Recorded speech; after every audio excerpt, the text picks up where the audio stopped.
This week on TGC News, expensive 1911s, SilencerCo goes gangster, a podcast, and I answer your friendly fire questions.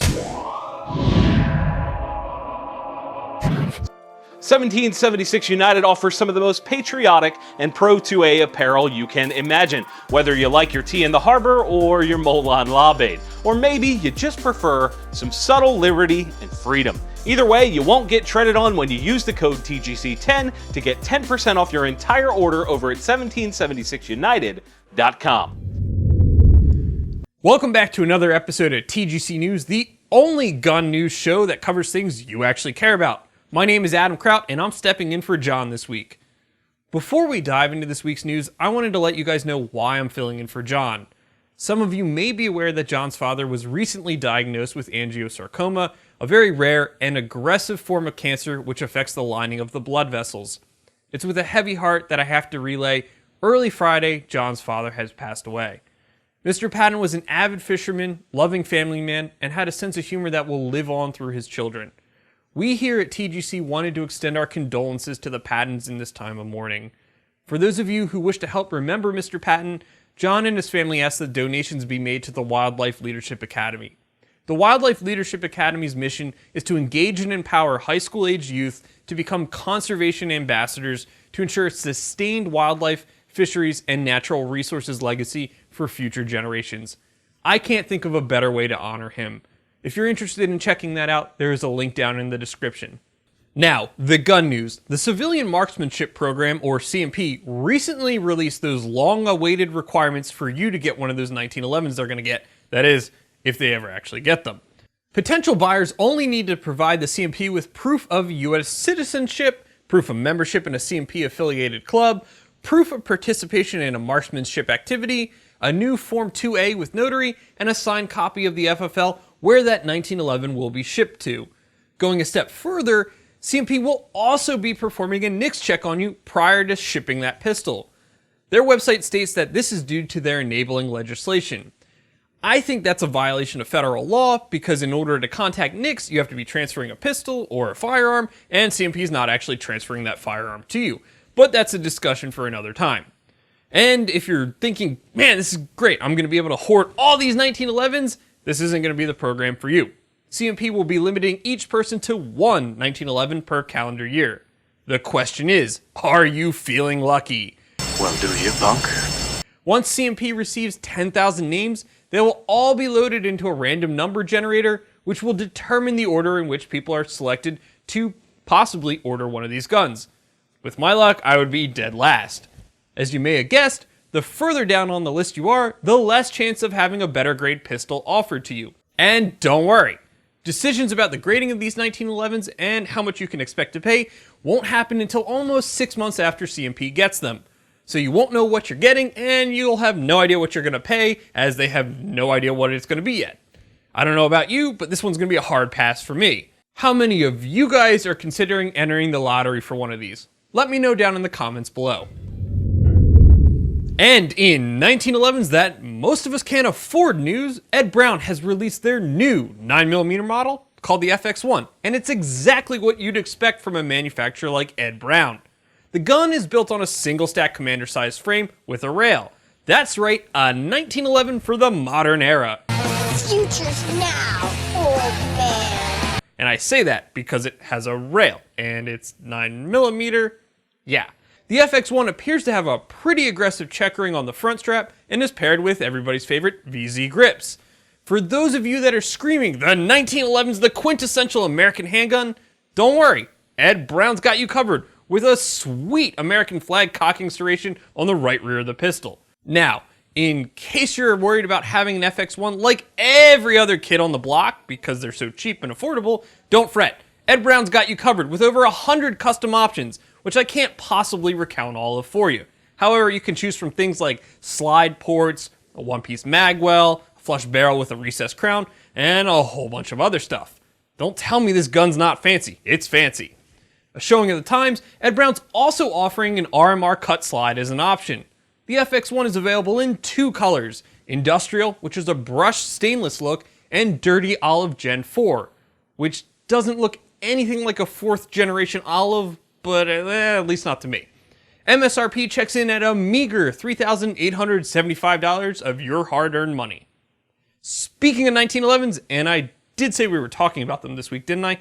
Springfield, the company only an XD owner could love, has released a 5 and 6-inch TRP chambered in everybody's favorite caliber, 10mm, which in case you were wondering, is still the best millimeter. The TRP has always been a little more affordable in pricing than some competitors in the high-end 1911 market, and from what I've seen, been a pretty decent bang for the buck. I guess when gun sales are down because everybody hates you and your marketing firm creates one of the most confusing marketing campaigns for a new product and then successfully disappoints everybody, you start making guns that nobody really wanted and don't care about. I'm a big fan of 10mm for my backcountry excursions. That's right, that's me in the backcountry of Montana's beautiful Glacier National Park, which has one of the highest concentrations of grizzly bears in the United States.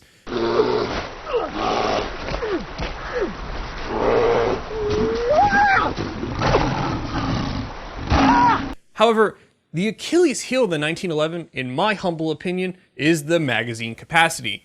The gun ships with 2 8-round magazines, so if you're in the back country and you're finding yourself running into bears, I'm going to go with my Glock 20 and the 15-round mags it comes with, every time. Given that the TRP has been around in a 45 version for years, there's not much more to say on this one. I really just wanted to pick on Springfield.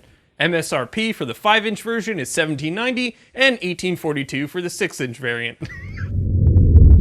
Throwing the baby out with the bathwater, SilencerCo introduces a new Summit Series package with Brownells. Yes, in this publicity dumpster fire, SilencerCo goes back to the roots of the NFA and pairs a silencer with the good old-fashioned Chicago typewriter. I guess they figure now that the HPA is not passing anytime soon, they may as well go full gangster. After all, it's supposed to be the first 100 days, right? The newest version of the Summit package pairs an auto-ordnance Thompson SBR with a SilencerCo Omega 45K, and it includes a 50-round drum mag as well as a 20-round stick magazine. Actually, I think this is a pretty neat package. Exclusive to it are 2 different foregrips and a violin case for that 100% authentic Chicago mobster feel. I'm gonna give you to the count of 10 to get your ugly, yellow, no-good keister off my property before I pump your guts full of lead. You can expect to pay $3,800 for this package. That's right, $3,800. And that's before you pony up an extra $400 for the 2 tax stamps you're gonna need for this.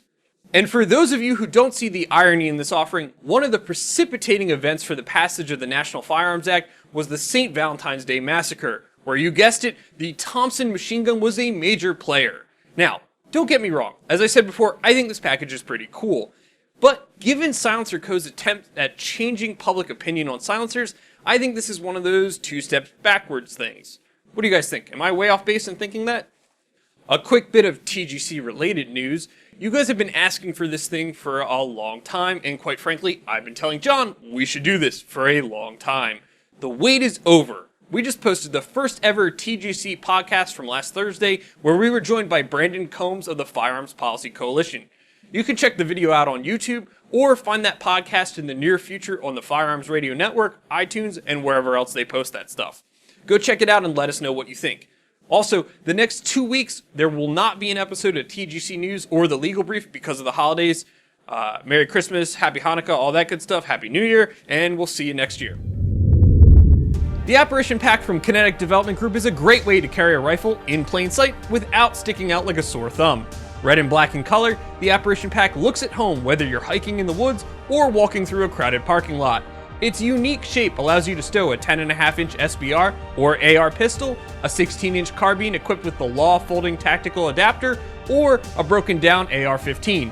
Loaded with roomy compartments, places to stow extra magazines, and small items like a wallet, the Apparition Pack is something everyone should consider for their everyday carry. To get 10% off your entire order, head on over to kineticdg.com and use the coupon code TGC10. Hashtag Friendly Fire, the segment where I answer your questions.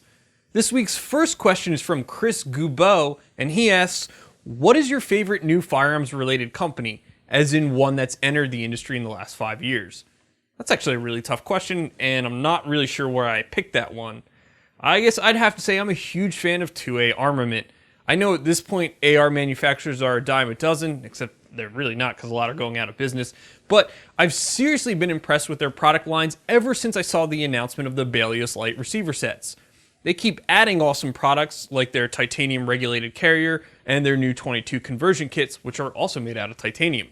My fiance just finished building a rifle on their Balios Light receiver set, and that thing is super light. I actually have one that I have to assemble, but I've got a few plans for it, and they require a mill and some time. Eventually, you'll see a video or something on that. Josh Adams wants to know, what new gun is Santa bringing you for Christmas? All right, do you have children? If you do, kick them out of the room real quick. Santa's not bringing me a new gun for Christmas because Santa isn't real. You're not going to kill Santa Claus because he doesn't exist. Really, Brian? He doesn't exist? That's right, he's not real. Also, I'm Jewish, so Santa skipped my house every year since I was born. However, Hanukkah Harry, you know what, never mind, forget it.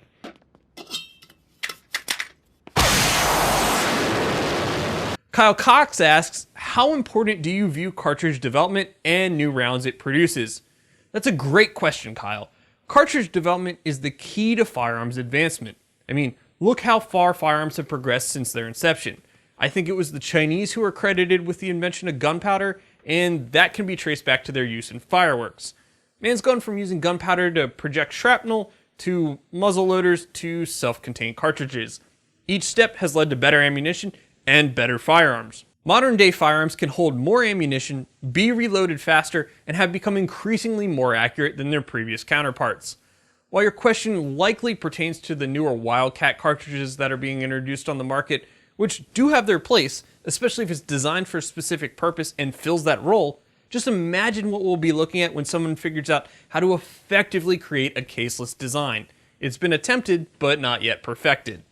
My question to you guys this week: when it comes to the introduction of products from a manufacturer, would you rather see an entirely new design or just a new variant of an existing model? Let me know your thoughts down in the comments below. And if you want your question answered here on the show, you can send those over to us on theguncollective.com. And that's it for this week's show. If you guys enjoyed that show, hit that like button and share it with your friends. It helps us a lot here. If you didn't like the show and it was because of me, don't tell us. Just let's let that one go. Make sure you subscribe to The Gun Collective on YouTube by ringing that bell. And if you like us on Facebook, join us on the TGC Nation group.